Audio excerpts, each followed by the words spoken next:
ചതിയിലൂടെ എന്റെ മോളെ കല്യാണം കഴിച്ചതും പോരാ, ഇതൊക്കെ തന്ന് ഞങ്ങളെയും സ്വാധീനിക്കാൻ നോക്കുവാണോ നീ? അനന്യയുടെ വീട്ടുകാർ അഭിനവിന്റെ യഥാർത്ഥ വ്യക്തിത്വം അറിയുമ്പോൾ എന്താണ് സംഭവിക്കുക? ത്രില്ലടിപ്പിക്കുന്ന ഈ കഥയുടെ ബാക്കി അറിയാൻ ദി റിട്ടേൺ ഓഫ് ടൈഗർ കേൾക്കൂ. ഞാൻ ബൽറാംജിയെ കാണണമെന്ന് നിങ്ങൾക്ക് ശരിക്കും തോന്നുന്നുണ്ടോ? ബൽറാമിന്റെ പേര് കേട്ട് അഭിനവ് അപ്പോഴും വിറയ്ക്കുകയായിരുന്നു. വിക്രമിനും അവന്റെ പരിഭ്രമം മനസ്സിലായി. ബൽറാംജിയോ? ബൽറാം എന്ന് വിളിച്ചാൽ മതി. കാട്ടിലെ എല്ലാ മൃഗങ്ങളും ടൈഗറിന്റെ പേരിനൊപ്പവും ജി ചേർക്കും. പക്ഷെ ടൈഗർ ഒരിക്കലും ഒരു മൃഗത്തിന്റെ പേരിനൊപ്പവും ജി ചേർക്കാറില്ല. നമുക്ക് വൈകുന്നേരം കാണാം. ബൈ. വിക്രം പറഞ്ഞത് കേട്ടപ്പോൾ അഭിനവിന്റെ ആത്മവിശ്വാസം കൂടി. കൂട്ടിൽ നിന്നും പുറത്തു ചാടി കാട്ടിലെത്തിയ ഒരു കടുവയെ പോലെയാണ് അവൻ ഇപ്പോൾ തോന്നിയത്. പഴയ ഓഫീസിൽ നിന്ന് ഇറങ്ങിയ ശേഷം അഭിനവ് വീട്ടിലെത്തിയിരുന്നു. ഇത്രയും സമാധാനമായി തന്റെ കിടക്കയിൽ അവസാനമായി എപ്പോഴാണ് കിടന്നതെന്ന് അവൻ ഓർമ്മയുണ്ടായിരുന്നില്ല. പിസ ഡെലിവറിക്കായി അവൻ വലിയ ആകാംക്ഷയോടെ മുറിയുടെ വാതിലേക്ക് നോക്കുകയായിരുന്നു. Sir, order 500 രൂപയുടേതായിരുന്നു. പക്ഷെ നിങ്ങൾ എനിക്ക് 1000 രൂപ തന്നല്ലോ. നിങ്ങൾ ഡെലിവറി ചെയ്യുന്നവർ ഒരുപാട് കഷ്ടപ്പെടുന്നുണ്ട്. ഈ 500 രൂപ നിങ്ങളുടെ ടിപ്പാണ്. Thank you sir. അതേസമയം അഭിനവ് ആ പിസ ബോക്സിലേക്ക് ശ്രദ്ധയോടെ നോക്കുകയായിരുന്നു. അവസാനമായി എപ്പോഴാണ് പിസ കഴിച്ചതെന്ന് അവൻ ഓർക്കാൻ കഴിഞ്ഞില്ല. വൈഷ്ണവിക്കും തനിക്ക് വേണ്ടി ഒരു വീട് വാങ്ങാനുള്ള ശ്രമത്തിൽ എത്രയെത്ര ആഗ്രഹങ്ങളാണ് അവൻ അടക്കി വെച്ചത്. ഇന്നാണ് അവൻ അത് തിരിച്ചറിയാൻ പോകുന്നത്. പക്ഷെ ഇനി അവൻ സ്വയം തടഞ്ഞു നിർത്താൻ പോകുന്നില്ല. വൈകുന്നേരം അഭിനവ് ഹോട്ടൽ സഫയറിലേക്ക് പോകാൻ തയ്യാറെടുക്കാൻ തുടങ്ങി. അവൻ ഒരു ചാര നിറത്തിലുള്ള ഷർട്ടും കറുത്ത പാൻസുമാണ് ധരിച്ചിരുന്നത്. ഇതിലും നല്ലതൊന്നും അഭിനവിന്റെ കയ്യിൽ ധരിക്കാൻ ഉണ്ടായിരുന്നില്ല. പുറത്തുനിന്ന് ഹോട്ടൽ കണ്ടപ്പോൾ അവൻ അത്ഭുതപ്പെട്ടുപോയി. ഇത്രയും വലിയൊരു ഹോട്ടൽ ഇത്ര അടുത്തുനിന്ന് അവൻ ഇതിനു മുൻപ് കണ്ടിട്ടുണ്ടായിരുന്നില്ല. സ്റ്റോപ്പ്. എങ്ങോട്ടാണ് പോകുന്നത്? ഞാൻ അകത്തേക്കാണ് പോകുന്നത്. എന്താണ് പ്രശ്നം? നിനക്ക് അകത്ത് പോകണമല്ലേ? അതിന് ഞാൻ നിന്നെ അകത്തേക്ക് കടത്തി വിടുമെന്ന് കരുതിയോ? എന്തുകൊണ്ട് എനിക്ക് അകത്തേക്ക് പോകാൻ കഴിയില്ല? ചീഫ് സെക്യൂരിറ്റി ഓഫീസർ തന്റെ വസ്ത്രം കണ്ടാണ് തന്നെ വിലയിരുത്തുന്നതെന്ന് അഭിനവിന് മനസ്സിലായി. ശ്രദ്ധിക്ക്, നിന്നെ പോലുള്ളവരെ എനിക്ക് നന്നായി അറിയാം. കൂടുതൽ കളിയാക്കാതെ ഇവിടെ നിന്ന് പോകൂ. നിങ്ങൾക്ക് എന്നെ എങ്ങനെ അറിയാം? നിങ്ങൾ എന്റെ വല്ല ബന്ധുവാണോ? ഞാൻ അകത്തേക്ക് പോകാൻ വന്നതാണെങ്കിൽ പിന്നെ എന്തിന് തിരികെ പോകണം? ഈ ഹോട്ടൽ നിന്റെ അച്ഛന്റെ ആണോ? പറ. ഇത് കേട്ടപ്പോൾ അഭിനവിന് ദേഷ്യം വന്നു. പക്ഷേ അവൻ ദേഷ്യത്തിൽ ഒന്നും ചെയ്തില്ല. ആളുകളുടെ ശ്രദ്ധ തന്നിലേക്ക് വരാതിരിക്കാൻ അവൻ ശാന്തനായി നിന്നു. അഭിനവ് 2 അടി പിന്നോട്ട് മാറി. ഫോൺ എടുത്ത് വിക്രമനെ വിളിച്ചു. യെസ് ടൈഗർ, എവിടെ എത്തി? ഞാൻ ഹോട്ടലിന്റെ പ്രവേശന കവാടത്തിലുണ്ട്. വിക്രം, നമ്മുടെ ടേബിൾ നമ്പർ എത്രയാണ്? ടേബിൾ നമ്പറോ? ഹേയ്, ഞാൻ ഈ ഹോട്ടലിന്റെ ഉടമയാണ്. എനിക്ക് ടേബിൾ ബുക്ക് ചെയ്യേണ്ട ആവശ്യമില്ല. നീ പോയി വിശ്രമിക്കൂ, ഞാൻ ഇപ്പൊ എത്തും. എനിക്ക് അകത്തേക്ക് പോകാൻ കഴിയുന്നില്ല. ഇവിടെ ഒരു സെക്യൂരിറ്റി ഗാർഡ് നിൽക്കുന്നുണ്ട്. എന്നെ പോലുള്ളവരെ അകത്തേക്ക് കടത്തി വിടില്ലെന്നാണ് അയാൾ പറയുന്നത്. ആരാണ് ഈ വിട്ടി? ഒരു കാര്യം ചെയ്യും, ഞാൻ 10 മിനിറ്റിനുള്ളിൽ അവിടെ എത്തും. അതുവരെ കാത്തിരിക്കും. ഈ ഓഫീസറുടെ പെരുമാറ്റത്തിന് ഞാൻ ക്ഷമ ചോദിക്കുന്നു. അത് സാരമില്ല, ഞാൻ വെയിറ്റ് ചെയ്യാം. അപ്പോൾ നീ വലിയ ഹീറോ ആകാൻ ശ്രമിക്കുകയായിരുന്നല്ലേ? ഞാൻ പറഞ്ഞില്ലേ നിന്നെ അകത്തേക്ക് വിടില്ലെന്ന്. നീ പ്രധാനമന്ത്രിയെ വിളിച്ചാലും ഞാൻ സമ്മതിക്കില്ല. മനസ്സിലായോ? ഇപ്പൊ ഇവിടെ നിന്ന് പോ. ഹേയ്, നോക്കൂ, നിന്റെ ഒരു വിലയുമില്ലാത്ത മുൻ കാമുകൻ ഇവിടെയുണ്ട്. വാ, ഒക്കെ അവനൊന്ന് ആക്കിയിട്ട് പോവാം. ഞാൻ അവൻ എന്റെ കാമുകനായിട്ട് ഒരിക്കലും കരുതിയിട്ടില്ല. എന്നെക്കാൾ താഴെയുള്ളവരുമായി ഞാൻ സംസാരിക്കാറ് പോലുമില്ല. അവരെ നോക്കാൻ പോലും എനിക്ക് ഇഷ്ടമല്ല. പിന്നെ എങ്ങനെ കാമുകനാക്കും? നിങ്ങൾക്കൊരു ചെറിയ മനുഷ്യനുമായി ബന്ധപ്പെടാൻ ഇഷ്ടമുണ്ടാവില്ല. പക്ഷേ ഈ ചെറിയ മനുഷ്യൻ നിങ്ങൾക്കൊരു ഉപദേശം തരാം. ഒരു വ്യക്തിയെ തിരിച്ചറിയുന്നത് അയാളുടെ വാക്കുകളിലൂടെയാണ്. നിങ്ങളുടെ നാവ് സൂക്ഷിക്കുക, അല്ലെങ്കിൽ ഒരു നാൾ ഈ നാവ് തന്നെ നിങ്ങളുടെ മരണത്തിന് കാരണമാകും. കൊള്ളാം, എന്തൊരു ഡയലോഗ്! എല്ലാവരും കൈയടിക്ക്. വളരെ നന്നായിരിക്കുന്നു. പിന്നെ നിനക്ക് നിന്റെ കാലുകൾ എന്തുകൊണ്ട് ശ്രദ്ധിക്കാൻ കഴിഞ്ഞില്ല? നീ എങ്ങനെ നടന്ന് ഇവിടെ എത്തി? മദ്യപിച്ചിട്ടുണ്ടോ? എന്നെ ഇവിടേക്ക് വിളിച്ചതാണ്. ഓ അതെ, ഇപ്പോഴോർക്കുന്നു. വിക്രം സാർ അന്ന് പറഞ്ഞിരുന്നു നീ അദ്ദേഹത്തിന്റെ ഒരു ഡ്രൈവറുടെ മകനാണെന്ന്. അപ്പോ നീ നിന്റെ അച്ഛന്റെ ജോലി ഏറ്റെടുക്കാൻ വന്നതാണോ? കൊള്ളാം. പക്ഷെ അവരത് തരില്ല. നിന്നെപ്പോലൊരു പാവപ്പെട്ടവനെ അവർ ഡ്രൈവറായി പോലും വെക്കില്ല. നീ ഇങ്ങോട്ട് കയറി വന്നതാ. അതായത് നിന്നെ ക്ഷണിച്ചിട്ടില്ല. നീ തനിയെ വന്നതാണ്. ഇവനൊരു ദരിദ്രവാസിയാണ്. ഞാൻ തനിയെ വന്നതല്ല. വിക്രം എന്നെ വിളിച്ചതാണ്. ഇവനൊരു ഭ്രാന്തനാണെന്ന് എനിക്ക് അപ്പോഴേ അറിയാമായിരുന്നു. അപ്പോഴാണ് തിളങ്ങുന്ന വില കൂടിയ ഒരു കറുത്ത കാർ അവിടെ വന്നു നിന്നത്. എല്ലാവരും ആ കാറിലേക്ക് തിരിഞ്ഞു നോക്കി. വിക്രം കാറിൽ നിന്നിറങ്ങി. കൂടെ മറ്റൊരാളും ഉണ്ടായിരുന്നു. അയാൾ ഉയരമുള്ളവനും കരുത്തനുമായിരുന്നു. അത് മറ്റാരുമായിരുന്നില്ല, ബൽറാം ആയിരുന്നു. വളരെ പ്രശസ്തമായ ഒരു വസ്ത്ര കമ്പനിയുടെ ഉടമയും മാഫിയയുടെ ശക്തനായ ഒരു തൂണുമായിരുന്നു ബൽറാം. അയാളെ കണ്ടപ്പോൾ അഭിനവിന്റെ കണ്ണുകൾ അത്ഭുതം കൊണ്ട് വിടർന്നു. അവൻ ബൽറാമിനെ കുറിച്ച് കേട്ടിരുന്നു. ഞാൻ ബൽറാംജിയെ കാണണമെന്ന് നിങ്ങൾക്ക് ശരിക്കും തോന്നുന്നുണ്ടോ? അവൻ ചിത്രങ്ങളിൽ ബൽറാമിനെ കണ്ടിരുന്നു. എന്നാൽ ചിത്രങ്ങളിൽ കാണുന്നതും നേരിൽ കാണുന്നതും തമ്മിൽ ആകാശവും ഭൂമിയും തമ്മിലുള്ള വ്യത്യാസമുണ്ടായിരുന്നു. എന്തിനാണ് ബൽറാം തന്നെ കാണാൻ ആഗ്രഹിക്കുന്നതെന്ന ചോദ്യം അവന്റെ മനസ്സിലുയർന്നു. എന്താണ് ഇവിടെ നടക്കുന്നത്? ക്ഷമിക്കണം സാർ, പക്ഷെ ഈ മനുഷ്യൻ എന്നെയും കസ്റ്റമേഴ്സിനെയും ഒരുപാട് ബുദ്ധിമുട്ടിച്ചു. ഞാൻ ഈ കള്ളനെ അകത്തേക്ക് കടക്കുന്നത് തടഞ്ഞപ്പോൾ അവൻ ഇവിടെ ഒരു സീൻ ഉണ്ടാക്കുകയാണ്. അവനെ കള്ളനെന്ന് വിളിക്കാൻ നിനക്കെങ്ങനെ ധൈര്യം വന്നു? അവനെ അകത്തേക്ക് കടക്കുന്നത് തടയാൻ നീ ആരാണ്? നിന്റെ അച്ഛനാണോ ഈ ഹോട്ടൽ തുറന്നു വെച്ചിരിക്കുന്നത്? അവൻ എന്റെ അതിഥിയാണ്. നാളെ മുതൽ നിന്നെ ഈ ഹോട്ടലിന്റെ പരിസരത്ത് കണ്ട നിന്റെ കാലുകൾ ഞാൻ തല്ലി ഓടിക്കും. ഇറങ്ങിപ്പോ. ക്ഷമിക്കണം സാർ.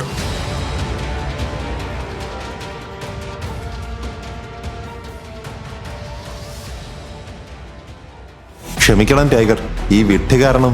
സാരമില്ല. ഒരു ചെറിയ മനുഷ്യന്റെ ഏറ്റവും വലിയ ശത്രു മറ്റൊരു ചെറിയ മനുഷ്യനാണ്. വരൂ, നമുക്ക് പോകാം. വിക്രം അഭിനവിനോട് കൂടെ അകത്തേക്ക് വരാൻ ആംഗ്യം കാണിച്ചു. അഭിനവ് വിക്രമിനെ പിന്തുടർന്നു. ബൽറാം തന്റെ ഭാരമേറിയ കാൽവെപ്പുകളോടെ തന്റെ പിന്നാലെ വരുന്നത് അവൻ അറിയാമായിരുന്നു. കുറച്ചു കഴിഞ്ഞപ്പോൾ അവർ ഹോട്ടലിലെ ഒരു ആഡംബര മുറിയുടെ പുറത്തെത്തി. അവർ അകത്തേക്ക് കടക്കുന്നതിന് മുൻപ് ഹോട്ടൽ മാനേജർ അവരുടെ അടുത്തേക്ക് വന്ന് സംസാരിച്ചു. Good evening sir, welcome. Sir, നിങ്ങൾക്കെല്ലാവർക്കും എന്തെങ്കിലും ഡ്രിങ്ക്സ് കൊണ്ടുവരട്ടെ? ഒരു കാര്യം ചെയ്യും, ഇവിടുത്തെ വില കൂടിയ എല്ലാ മദ്യങ്ങളുടെയും ഒരു ലിസ്റ്റ് കൊണ്ടുവരും. Sure sir.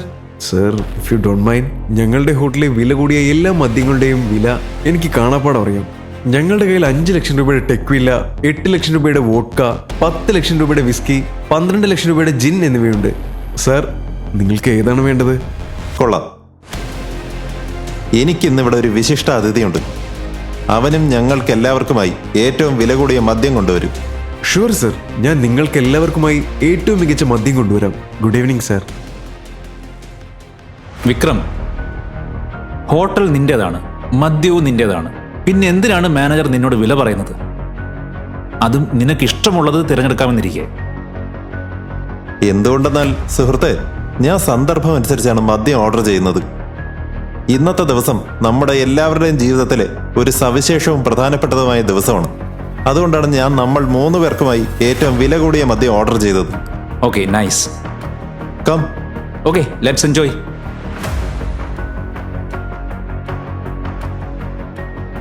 ഇനി നീ നിന്റെ വ്യക്തിത്വം ഇവിടെ മറച്ചു വെക്കേണ്ടതില്ല. ഈ മുറി സ്വകാര്യവും ഏറ്റവും സുരക്ഷിതവുമാണ്. ഇരിക്കൂ. അതൊരു ആഡംബര മുറിയായിരുന്നു. അവർ 3 പേരും ഇരുന്നു. അഭിനവ് ബൽറാമിനെ വളരെ ശ്രദ്ധയോടെ നോക്കുകയായിരുന്നു. ബൽറാം, വളരെ പ്രധാനപ്പെട്ട ഒരു വിവരം നൽകാനാണ് ഞാൻ നിന്നെ ഇന്നിവിടെ വിളിച്ചത്. നമ്മുടെ സഞ്ജയുടെ മകൻ ടൈഗറിന് കിട്ടിയിരിക്കുന്നു. പക്ഷേ തൽക്കാലം അവനൊരു രഹസ്യ ദൗത്യത്തിലാണ്. അതുകൊണ്ട് എനിക്ക് നിങ്ങളെ പുറത്ത് വെച്ച് കാണിക്കാൻ കഴിഞ്ഞില്ല. സാർ, നിങ്ങളുടെ സ്നാക്സും ഡ്രിങ്ക്സും സാർ. ഷുവർ.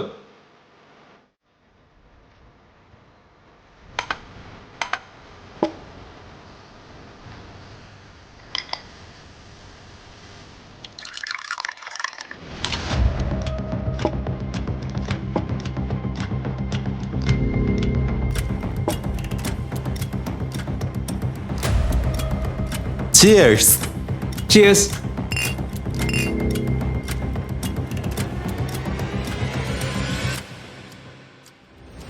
അപ്പോൾ ഇതാണോ ടൈഗർ? അതെ, ഇതാണ് നമ്മുടെ ടൈഗർ.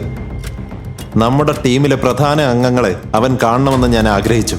അവരെ കണ്ടതിന് ശേഷം നമ്മൾ പോകേണ്ട വഴിയിൽ അവൻ നമ്മളെ നയിക്കും.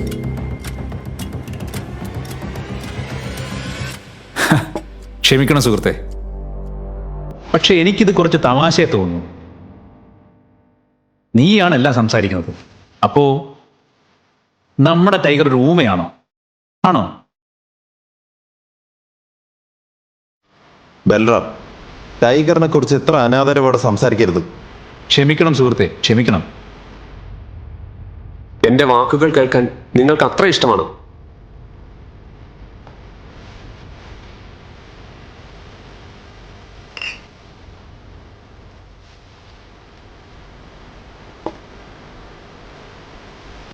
നിങ്ങളുടെ കളിയാക്കൽ കഴിഞ്ഞോ? പക്ഷെ ആരുടെ മുന്നിലാണ് നിങ്ങൾ ഇരിക്കുന്നതെന്ന് ഒരിക്കലും മറക്കരുത്. ഞാനാണ് ടൈഗർ. ടൈഗർ വെറുതെ ഇരിക്കുകയോ അനാവശ്യമായി സംസാരിക്കുകയോ ചെയ്യില്ല. ടൈഗർ നേരിട്ട് ആക്രമിക്കും.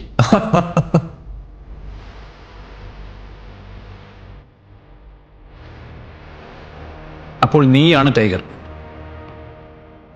ശരി, എങ്കിൽ ടൈഗർ പറ, ഇത്രയും വർഷം നീ എവിടെയായിരുന്നു? ഇത്രയും വർഷങ്ങൾക്ക് ശേഷം നീ പെട്ടെന്ന് വന്ന് പറഞ്ഞാൽ ഞങ്ങൾ നിന്നെ ടൈഗർ ആണെന്ന് അംഗീകരിക്കുമെന്നാണോ കരുതുന്നത്? ഒരു തമാശയല്ലല്ലോ, അല്ലേ വിക്രം? നീ പറയുന്ന ആ ബഹുമാനം ചോദിച്ചു വാങ്ങേണ്ടതല്ല, അത് നേടിയെടുക്കേണ്ടതാണ്. മനസ്സിലായോ? അതെനിക്കറിയാം. പിടിച്ചു പറിക്കുന്നത് എൻ്റെ രക്തത്തിലില്ല. ഇത്രയും വർഷം ഞാൻ എവിടെയായിരുന്നുവെന്നും എന്ത് ചെയ്യുകയായിരുന്നുവെന്നും വിശദീകരിക്കാൻ എനിക്കിപ്പോൾ സമയമില്ല. പിന്നെ ഞാൻ യഥാർത്ഥ ടൈഗർ ആണോ അല്ലയോ എന്ന കാര്യത്തിൽ ശരി, നിങ്ങൾക്ക് സൗകര്യപ്രദമായ ഒരു തീയതി പറയും, ഞാനത് സ്വയം തെളിയിച്ചു കൊള്ളാം. കൊള്ളാം. കേട്ടല്ലോ? വിക്രം പുഞ്ചിരിച്ചുകൊണ്ട് അഭിനവിനെ നോക്കി. അവന്റെ കണ്ണുകളിൽ അഭിനവിനെ കുറിച്ചുള്ള അഭിമാനം നിറഞ്ഞിരുന്നു. വിക്രം വിചാരിച്ചതിലും ക്രൂരനായിരുന്നു അഭിനവ്. എന്നാൽ ബൽറാമിന്റെ നെറ്റിയിൽ സംശയത്തിന്റെ ചുളിവുകൾ മാഞ്ഞിരുന്നില്ല. അവൻ അത്ര പെട്ടെന്ന് അഭിനവിനെ ടൈഗറായി അംഗീകരിക്കാൻ പോകുന്നില്ലെന്ന് അവന്റെ കണ്ണുകൾ വ്യക്തമാക്കുന്നുണ്ടായിരുന്നു. ആ കൂട്ടത്തിൽ ബൽറാം എന്തിനെങ്കിലും പേര് കേട്ടിരുന്നെങ്കിൽ അത് അവന്റെ വാശിക്കായിരുന്നു. നാളെ ഒരു കുട്ടി വന്ന് തന്റെ തലയിൽ കയറിയിരുന്ന് ഭരിക്കുന്നത് സഹിക്കാൻ അവന് കഴിയില്ലായിരുന്നു. വിക്രമിന്റെ അഭിനന്ദനം മാത്രം പോരാ മോനെ, നീ ടൈഗർ ആണെന്ന് ഞാൻ ഇപ്പോഴും അംഗീകരിച്ചിട്ടില്ല. നീ ടൈഗർ ആണെന്ന് തെളിയിക്കാൻ കഴിയുമെന്ന് പറഞ്ഞല്ലോ.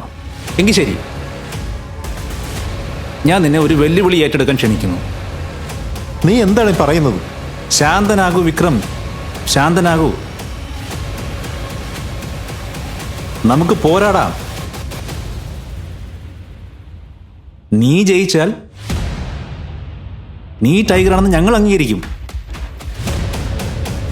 പക്ഷെ നീ തോറ്റാൽ ഞങ്ങളെ ഇന്ന് കുറച്ച് പണം വാങ്ങി എവിടെയെങ്കിലും ദൂരെ പോയി ഒതുങ്ങി ജീവിക്കുക. ബൽറാം, നീ എന്താണ് ഈ പറയുന്നത്? ഇത് ശരിയല്ല.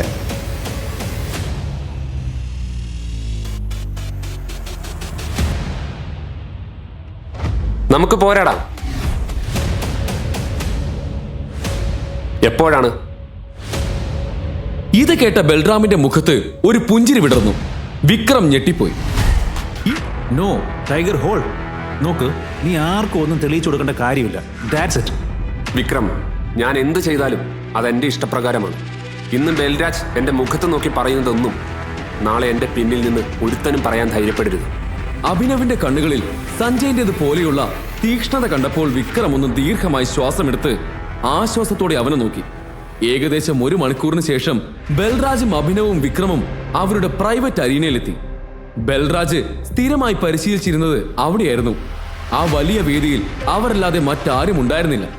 നല്ലവണ്ണം ആലോചിച്ചിട്ട് മതി. ഞാൻ ഇന്ന് വരെ റിങ്ങിൽ തോറ്റിട്ടില്ല. നിങ്ങൾ ഈ റിങ്ങിൽ ഇതുവരെ തോൽക്കാതിരുന്നത് ഇന്ന് വരെ സഞ്ജയന്റെ മകനായ ടൈഗറിനെ നേരിടേണ്ടി വന്നിട്ടില്ലാത്തത് കൊണ്ടാണ് ബൽരാജ്. സോ വിക്രം, താൻ ആരുടെ മേലെയാണ് ബെറ്റ് വെക്കുന്നത്? എന്റെയോ അതോ ഇവന്റെയോ? മണ്ടത്തരം പറയല്ലേ. ടൈഗർ ഇവിടെ ഉള്ളപ്പോൾ വേറെ ആരെ കുറിച്ചെങ്കിലും ചിന്തിക്കാൻ പറ്റുമോ? നല്ലോണം ആലോചിച്ചോ. തോറ്റ ആളുകൾ കളിയാക്കി ചിരിക്കും. നിന്റെ ഈ തല പിന്നെ പുറത്ത് കാണിക്കാൻ പറ്റാത്ത അവസ്ഥയിലാകും. വാ, നമുക്ക് ഫൈറ്റ് തുടങ്ങാം. അഭിനവ് ബൽരാജിനെ അടിമുടി നോക്കി. അയാൾ അവനേക്കാൾ ശരീരമുള്ളവനായിരുന്നു. അയാളുടെ ആ വലിപ്പത്തെ തന്നെ ആക്രമിക്കാനാണ് അഭിനവ് ലക്ഷ്യമിട്ടത്. ഇരുവരും തമ്മിലുള്ള പോരാട്ടം തുടങ്ങി. പെട്ടെന്നായിരുന്നു ബൽരാജിന്റെ ആദ്യത്തെ പഞ്ച് അഭിനവിന്റെ മുഖത്ത് പതിച്ചത്. ആ ഇടിയിൽ അവന്റെ തല കറങ്ങുന്നത് പോലെ അഭിക്ക് തോന്നി. ഒരു കാര്യം എപ്പോഴും ഓർമ്മ വേണം. നിന്റെ അവസാന ശ്വാസം വരെ നീ പോരാടണം. തോറ്റു കൊടുക്കരുത്. നീ ടൈഗറാണ്. ഇവനാണോ നമ്മുടെ ആള്? നിങ്ങൾ ആരെയാണ് ഈ കൂട്ടിക്കൊണ്ട് വന്നിരിക്കുന്നത്? ഇവനാണോ നമ്മളെ ഭരിക്കാൻ പോകുന്നത്? ഏതെങ്കിലും ഒരു ദിവസം വന്ന് നമ്മുടെ തലയെ കയറിയിരുന്ന് ഞാനാണ് ടൈഗർ എന്ന് പറഞ്ഞാൽ നമ്മൾ വിശ്വസിക്കണം? ഒരിക്കലുമില്ല. കമോൺ. ബൽരാജിന്റെ അടുത്ത പഞ്ച് അഭിനവിന്റെ മൂക്ക് തകർക്കാൻ പോന്നതായിരുന്നു. പക്ഷേ അതിനു മുൻപ് തന്നെ അഭിനവ് സ്വബോധം വീണ്ടെടുത്ത് തല വെട്ടിച്ചു കളഞ്ഞു. ബൽരാജിന്റെ പഞ്ച് ലക്ഷ്യം തെറ്റി. അയാൾ തിരിഞ്ഞ് അഭിനവിനെ നോക്കി. ചെറുപ്പം മുതൽ അച്ഛൻ സഞ്ജയ് അവനെ പോരാടാൻ പഠിപ്പിച്ച കാര്യങ്ങൾ ഓർക്കുകയായിരുന്നു അവനപ്പോൾ. അവൻ ബൽരാജിന്റെ ഓരോ കിക്കും തടുത്തുകൊണ്ടിരുന്നു. ഇത്തവണ ബൽരാജിന് ശരിക്കും ദേഷ്യം വന്നു. അയാൾ വീണ്ടും അഭിനവിന്റെ നേർക്ക് പാഞ്ഞെടുത്തു.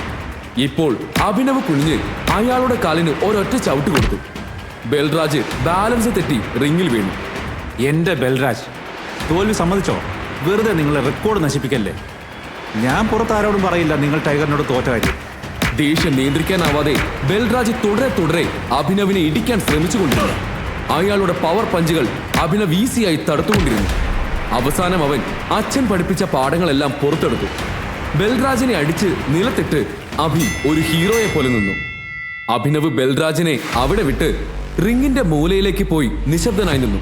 ബൽരാജ് കഷ്ടപ്പെട്ട് തന്റെ ഭാരം കൂടിയ ശരീരം ഉയർത്താൻ ശ്രമിച്ചുകൊണ്ടിരുന്നു. വിക്രം, എനിക്കറിയാം നീ ഇപ്പൊ ഒരുപാട് സന്തോഷിക്കുന്നുണ്ടാവും അല്ലേ? ബൽരാജ് വേദനയോട് കൂടി എഴുന്നേറ്റു. പക്ഷേ അയാൾ പെട്ടെന്ന് ചിരിച്ചുകൊണ്ട് അഭിനവിനോട് ചോദിച്ചു, എവിടുന്ന് നീ ഇതൊക്കെ പഠിച്ചത്? പാരമ്പര്യമായി കിട്ടിയതാ എന്റെ അച്ഛന്റെ. ഇന്ന് നമ്മൾ ഒരുമിച്ച് കുടിക്കുന്നു. ഇന്നത്തെ പാർട്ടി എന്റെ വക. ബൽരാജ്, അങ്ങനെയല്ല പറയേണ്ടത്. ടൈഗർ ജി ഇന്ന് എന്റെ കൂടെ മദ്യപിക്കാനും പാർട്ടി നടത്താനും താല്പര്യമുണ്ടോ എന്ന് ചോദിക്കണം. മനസ്സിലായോ? ടൈഗർ ജി ഇന്ന് എന്റെ കൂടെ മദ്യപിക്കാനും പാർട്ടി നടത്താനും താല്പര്യമുണ്ടോ? Okay, right. തീർച്ചയായിട്ടും.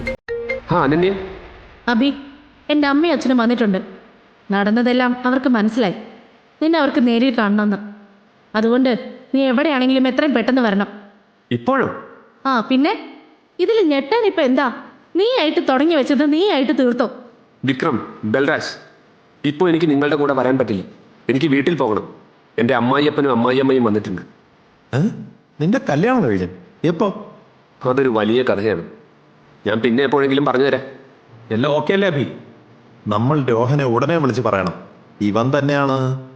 നോ ബൽരാജ്, ഇപ്പോൾ തൽക്കാലം ഇവന്റെ യഥാർത്ഥ ഐഡന്റിറ്റിയുടെ കാര്യം മറ്റാരും അറിയരുത്. ടൈഗർ തിരിച്ചെത്തിയെന്ന കാര്യവും ആരും അറിയരുത്. ഓക്കെ? രോഹൻ ഇപ്പോൾ എന്താ ചെയ്യുന്നത് അത് തന്നെ ചെയ്യട്ടെ. അപ്പൊ ശരി, ഞാൻ ഇറങ്ങുന്നു. പിന്നെ വിക്രം, എൻ്റെ ആ പുതിയ ജോലിയുടെ കാര്യം മറക്കണ്ട. ഡോൺ വറി, അത് ഞാൻ ഏറ്റു. ഇത് കേട്ട് അഭിനവ് വിക്രമിനും ബൽരാജനും കൈകൊടുത്ത് പുറത്തിറങ്ങി. പോകാനായി അവൻ ഒരു ടാക്സി ബുക്ക് ചെയ്തിരുന്നു. ടൈഗർ, ഇത് നമ്മൾ ഹോട്ടലിൽ വെച്ച് കുടിച്ച അതേ ഐറ്റമാണ്. പോയി നിങ്ങളുടെ അമ്മായപ്പനും അമ്മായമ്മയ്ക്കും കൊടുക്കുക. അവർ ജന്മത്തിൽ ഇത് കണ്ടിട്ട് പോലും ഉണ്ടാകും. എല്ലാ ഉപകാരത്തിനും നന്ദി വിക്രം. നിനക്കും തിരിച്ചു വന്ന് ഞങ്ങളുടെ പ്രതീക്ഷകൾ നിലനിർത്തിയതിന് ബായ്. പുറത്തേക്ക് വാ. റിങ്ങിനുള്ളിൽ തന്നെ നിൽക്കാനാണോ പ്ലാൻ? കുറച്ച് സമയത്തിന് ശേഷം കാർ അനന്യയുടെ വീടിന് പുറത്ത് വന്നു നിന്നു. അഭിനവ് ഇറങ്ങി ദീർഘമായി ഒരു ശ്വാസം എടുത്ത് വീടിനകത്തേക്ക് നടന്നു. നമസ്കാരം അമ്മ. നമസ്കാരം അച്ഛ.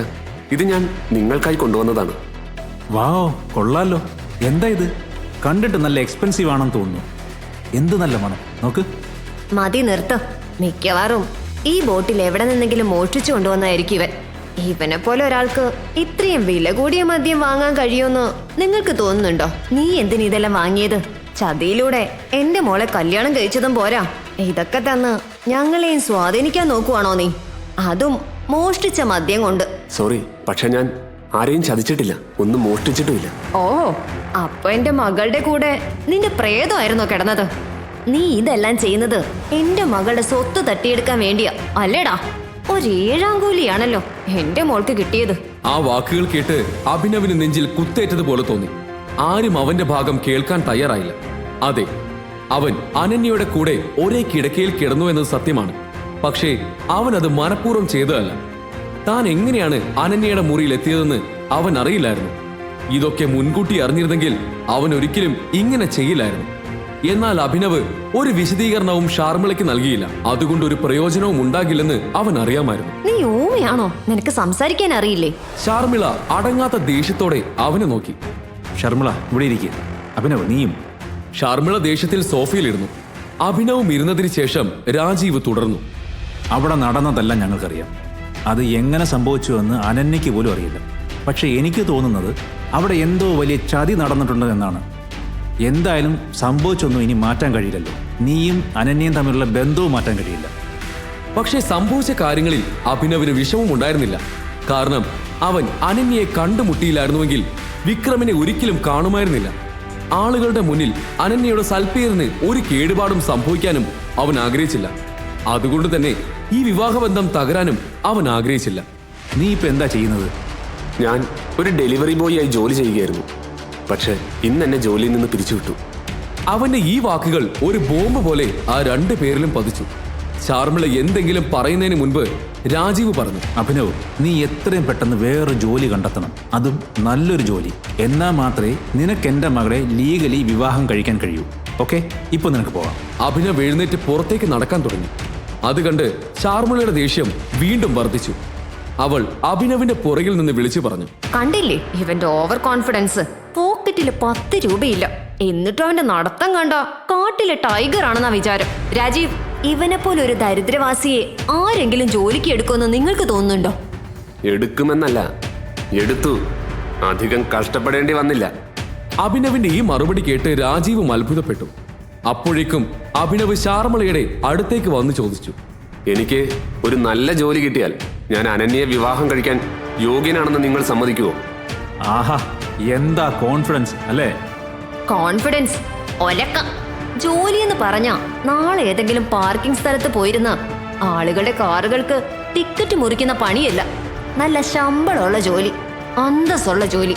നിനക്ക് അങ്ങനെ ഒരു ജോലി ലഭിക്കുകയാണെങ്കിൽ നീ ഇപ്പോ പറഞ്ഞ കാര്യത്തെക്കുറിച്ച് ഞങ്ങൾ ആലോചിക്കാം. ശാർമിള പറഞ്ഞത് കേട്ട് അഭിനവിന്റെ മുഖത്ത് വലിയൊരു ചിരി വിരിഞ്ഞു. അഭിനവ് ആരാണെന്നോ അവന്റെ പിന്നിൽ ആരാണെന്നോ ശാർമിളയ്ക്ക് ഒരു ധാരണയും ഉണ്ടായിരുന്നില്ല. അവൻ ചിരിച്ചുകൊണ്ട് തലയാട്ടി വീടിനുള്ളിലേക്ക് നടക്കാൻ തുടങ്ങി. രാത്രി ഒരുപാട് വൈകിയിരുന്നു. ഈ സമയത്ത് ഇനി തനിക്ക് തന്റെ വീട്ടിൽ പോകാൻ കഴിയില്ലെന്ന് അഭിക്കറിയാമായിരുന്നു. അവൻ അനന്യയുടെ മുറിയിൽ പോയി കിടക്കാമെന്ന് കരുതി. എന്തായാലും അവർ ഇപ്പോൾ ഭാര്യയും ഭർത്താവുമാണല്ലോ. അഭിനവ് 1-ാം നിലയിലേക്ക് കയറി അനന്യയുടെ മുറിയുടെ പുറത്തെത്തി. എന്താ? രാത്രി ഒരുപാട് വൈകി. എനിക്ക് എന്റെ വീട്ടിൽ പോകാൻ കഴിയില്ല. എനിക്ക് കിടക്കാൻ ഒരു ഇടം വേണം. സോ എന്ത് സോ? എന്നെ നിന്റെ അച്ഛനെയും അമ്മേനെയും കാണിക്കാൻ വിളിപ്പിച്ചത് നീയല്ലേ? അപ്പോ നീ തന്നെ എനിക്കൊരു സ്ഥലം കണ്ടുപിടിച്ചതാ ഉറങ്ങാൻ. ഹലോ, നീ എന്താ വിചാരിച്ചേ? നിന്നെ ഞാൻ രണ്ടാമതും എന്നെ മുറിയിലേക്ക് കയറ്റുമെന്നോ? പിന്നെ ഞാൻ എവിടെ പോകും? എവിടെയും പോ, എനിക്കറിയില്ല. നിന്റെ കാല് മാറ്റിക്കോ, അല്ലെങ്കിൽ ഞാൻ പൊളിക്കും അത്. അഭിനവ് ആദ്യം ഭയപ്പെട്ടില്ല. വാതിൽ അവന്റെ കാലിൽ തട്ടി വേദനിച്ചപ്പോൾ അവൻ പെട്ടെന്ന് കാൽ പിന്നോട്ട് വലിച്ചു. അനന്യ വാതിൽ കൊട്ടിയടച്ച ശേഷം മുറിയിൽ നിന്ന് വിളിച്ചു പറഞ്ഞു, ജോലിക്കാരുടെ സ്ഥാനം മുതലാളിമാരുടെ മുറികളിലല്ല, സ്റ്റോർ റൂമിലാണ്. ഇത് കേട്ട് അഭിനവിന് വിഷമം തോന്നി. പക്ഷേ അവൻ എന്ത് ചെയ്യാൻ കഴിയും? അവൻ അടഞ്ഞ വാതിലേക്ക് നോക്കി നിരാശയോടെ നിന്നു. ഇനി എന്ത് സംഭവിക്കും? അഭിനവ് എവിടെ കിടക്കും? ഈ വീട്ടിൽ അവൻ എപ്പോഴെങ്കിലും ബഹുമാനം ലഭിക്കുമോ?